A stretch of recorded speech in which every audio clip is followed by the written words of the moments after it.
उद्घोषक जी कह रहे थे, जैसे वैष्णवी देवी के दर्शन के बाद भैरव जी का दर्शन किए बगैर वो यात्रा अधूरी रह जाती है, ठीक उसी प्रकार श्रीधाम वृंदावन आने के बाद, बिहारी जी के बाद सचमुच अगर वह सुदामा कुटी नहीं आया, उसकी यात्रा अधूरी नहीं, पूर्णतया अधूरी रह जाएगी। मतलब वह यात्रा का फल ही नहीं मिला। मैं क्यों कह रहा हूं ऐसा? अब से यहाँ सभी जगतगुरु भगवान यहाँ विराजमान है। मैं ये बात इसलिए कह रहा हूं, आज जितनी माताएं मैं देख रहा हूं हाथ में झोली माला ली हुई है, क्या कर रही हो? नाम जप कर रही हो। क्यों कर रही हो? मोक्ष के लिए। अच्छा सच बताओ, ये नाम के ऊपर आपको किसने विश्वास दिलाया? भागवत जी कहते हैं कि योगिनाम नृप निर्णीतम हरेर नामानुकीर्तनम। योगिनाम निर्णीतम, देखो आप औरों से विश्वास करो ना करो, लेकिन संतों की बात को आपको विश्वास करना चाहिए। और मुझे ये बात कहते हुए बहुत अच्छा भी लगता है और मन हर्षित भी होता है। ये भारत भूमि ऐसी भूमि है जहां संतों की बात को सर्वोपरि रखा जाता है, क्योंकि संत जो कहते हैं पूर्ण शुद्ध और निष्कपट भाव से कहते हैं। इसलिए आज हम जो नाम जप के मोक्ष की कामना कर रहे हैं अथवा भक्ति की कामना कर रहे हैं, जन्म लाभ परा पुरुषाम, आज भागवत को सर्वश्रेष्ठ ग्रंथ के रूप में क्यों लिया गया? भागवत को सर्वश्रेष्ठ ग्रंथ के रूप में इसलिए लिया गया क्योंकि ये संतों के उद्धार के लिए नहीं कहा गया। संसारिणाम करुणया पुराण भी हम तम व्यास सूनुपयामी गुरु मुनीनाम। हम जैसे जो संसार के दलदल में फंसे हुए, ठीक है हम भागवत पढ़ाते हैं, हम विद्वान हैं, लेकिन कहीं न कहीं हमारा मन संसार के भोग की ओर आकर्षित होता ही है। इसमें किसी प्रकार का कोई संदेह नहीं होना चाहिए।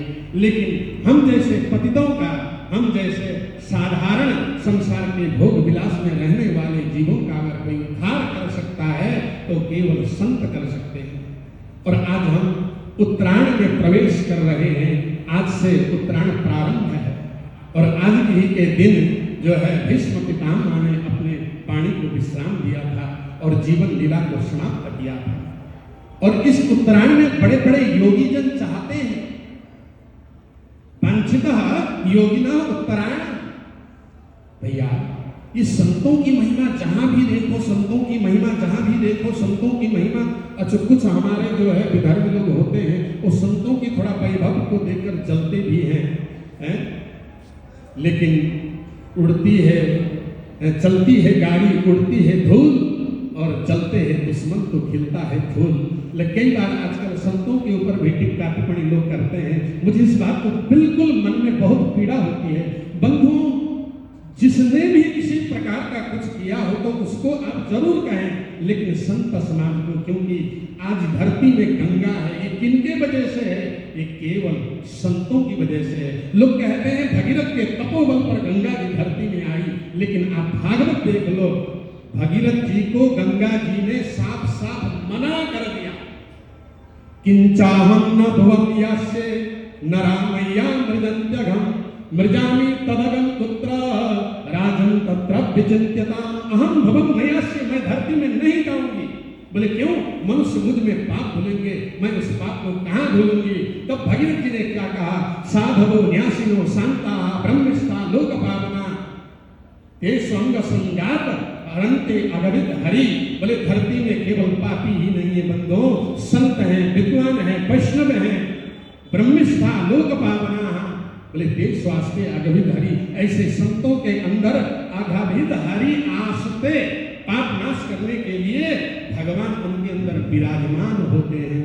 और भागवत में ये में तनु द्विजबरान दुहति मदिया, भगवान कहते हैं मेरे 3 दिव्य शरीर हैं। कौन कौन से? ये में तनु द्विजबरान, बोले श्रेष्ठ ब्राह्मण विद्वान। बोले दुहति, दुहति यानी गाय, और मदिया भूतानी अलब्ध शरणानि च भेद बुद्धिया। संतों में, ब्राह्मणों में, गौ में जो भेद बुद्धि रखता है, बोले ऐसों के आंख भगवान के दूध गिद्ध बन के नोचेंगे जी राधे राधे। ये भागवत की वाणी में केवल प्रस्तुत कर रहा हूं, इसलिए संतों के ऊपर हमेशा आप सुदृष्टि नहीं रह सकते हैं तो कभी कुदृष्टि।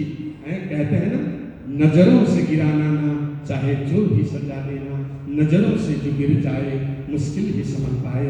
मैं तो क्या कहूँ, महाराज जी के चरणों में ही मैं एक प्रकार से पला बड़ा हूँ। चैन बिहारी आश्रम में 25 साल रहते हुए, और महाराज जी के यहाँ तो भैया भंडारा में हर बार आते थे क्योंकि दक्षिणा मिलती थी और विद्यार्थी अवस्था में तो इधर से कौतुहल होंगे तो हम इधर से भाग जाए। तो ऐसे संतों की जूठन खाकर आज जो कुछ भी प्राप्त हुआ है, और संतों के चरणों में मैं सबको निवेदन करता हूँ, बिना महत्पाद रजो विषेकम। देखो संसारिक बंधुओं, मैं भी संसारिक हूँ, लेकिन जब तक महापुरुषों का चरणधूल मस्तिष्क में धारण नहीं करोगे तब तक आपका कल्याण नहीं हो सकता। और पृथ्वी जी कहते हैं, तेसाम चरण रेणु बहे किरीटम अभियायु। बोले जब तक मैं जिंदा रहूंगा, बोले तब तक संतों का मस्तक का चरणधूल में हृदय में धारण करता रहूंगा, मस्तिष्क में धारण करता रहूंगा। इन्हीं शब्दों के साथ आप सभी संत चरणों को कोटि कोटि नमन, जगत गुरु भगवान के चरणों में कोटि कोटि नमन। सभी को मैं आग्रह करूंगा, जरूर वृंदावन आइए, और वृंदावन आना ही चाहिए, लेकिन वृंदावन आने के बाद बिहारी जी का दर्शन करते हुए अगर एक सेकंड भी आपको आ जाए, भागवत में लिखा है क्षणों त्रैव सुदुर्लभा, एक क्षण भी आकर आपने सुदामा कुटी में उन संतों का दर्शन कर लिया।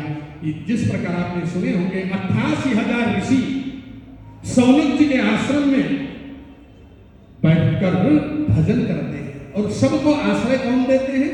सौनक जी। 88,000 ऋषि तो अभ्यागत है। बोले महाराज जी, बोले हम यहाँ बैठ के भजन कर सकते हैं? बोले हाँ हाँ, अरे मैं भजन करने के लिए तो ये सब व्यवस्था है। तो ये सुदामा कुटी की जो व्यवस्था है वो केवल भजन के लिए है, वो अभ्यागत साधुओं के लिए है। तो क्या सौनक जी कोई कमजोर थे क्या? धीरे धीरे जैसे हमारे महाराज जी हैं, ऐसे 88,000 ऋषि। आज वही नैमिषारण्य तीर्थ मुझे अनुभव होता है कि वृंदावन में भी ये नैमिषारण्य तीर्थ ही है, जहाँ महाराज भगवान जगत गुरु के रूप में, सौनक जी के रूप में, और सौनक जी कोई साधारण नहीं है, बहुवृक्ष प्रवर मुनि, और जितने भी संत महात्मा आते हैं भैया सबको आश्रय मिलता है सुदामा कुटी में। ये बात सभी वक्ताओं ने कहा, लेकिन दर्शन की बात है तो दर्शनात् एव साधव, ये श्लोक भागवत में 3 बार है। संत का दर्शन मात्र से आप पवित्र हो जाओगे, भले ही संत ने आपकी ओर दृष्टि पाप न किया हो। तो ऐसे संत अगर आपको कहीं मिलेंगे, मैं वृंदावन धाम में पूर्ण विश्वास के साथ कहता हूँ, आपको हमेशा हमेशा संत मिलेंगे। कहाँ? सुदामा कुटी में। तो ऐसे भजन स्थली सुदामा कुटी पावन को मैं बार बार दंडवत करता हूँ, बार बार नमन करता हूँ। सभी संतों को पुनः पुनः नमन, पुनः पुनः वंदन। जय श्री राधे। साधु दर्शन मात्रेण कोटि याग फलम लभेत।